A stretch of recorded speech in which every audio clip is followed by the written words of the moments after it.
Nous voilà à la conclusion du chapitre 4 de la règle de Saint Benoît, les instruments, les outils pour accomplir l'œuvre de l'amour. Car il faut bien nous rappeler que tout ce chapitre-là est au service de ce qui était énoncé au début du chapitre, hein. Aimer le Seigneur, le Dieu de tout son cœur, de toute son âme et de toute sa force, et son prochain comme soi-même.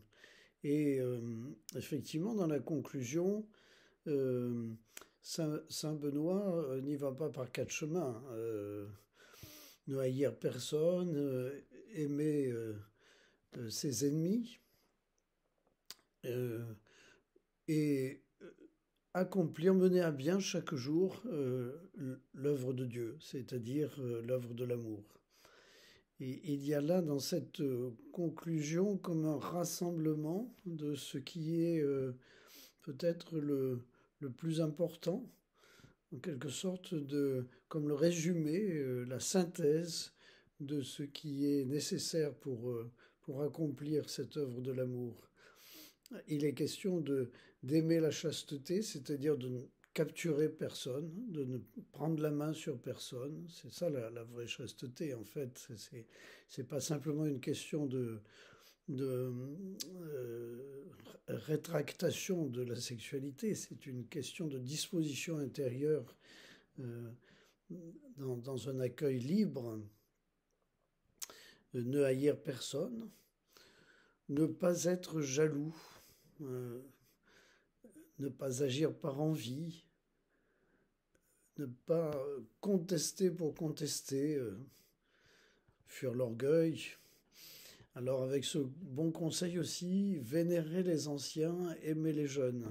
Le conflit des générations, il est partout et le conseil là de vénérer les anciens, c'est-à-dire de prendre soin en quelque sorte de ce qu'ils ont à dire, de ce qu'ils font, en essayant de comprendre, et d'aimer les jeunes, c'est-à-dire avec une forme d'encouragement pour ce qu'ils ont à être et à devenir.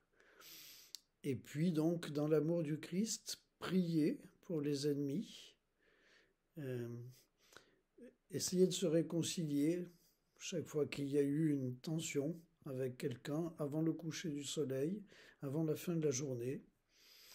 Et ne jamais, c'est la conclusion, ne jamais désespérer de la miséricorde de Dieu, ce cœur d'entrailles de Dieu qui rejoint notre profondeur aussi et où nous nous sentons vraiment pris en compte. Et voilà, Saint Benoît dit que notre vie ici, et dans les monastères, mais partout ailleurs, notre vie ici, c'est l'atelier dans lequel nous travaillons et où nous employons tous ces outils. Et il faudrait que chaque jour, nous soyons éveillés à être dans cette attitude de travail, de transformation, de conversion intérieure. Et nous pourrons rendre les outils en bon ordre, en bon état, au jour où nous n'aurons plus à les utiliser, c'est-à-dire quand nous serons passés au-delà de la mort dans la vie plénière.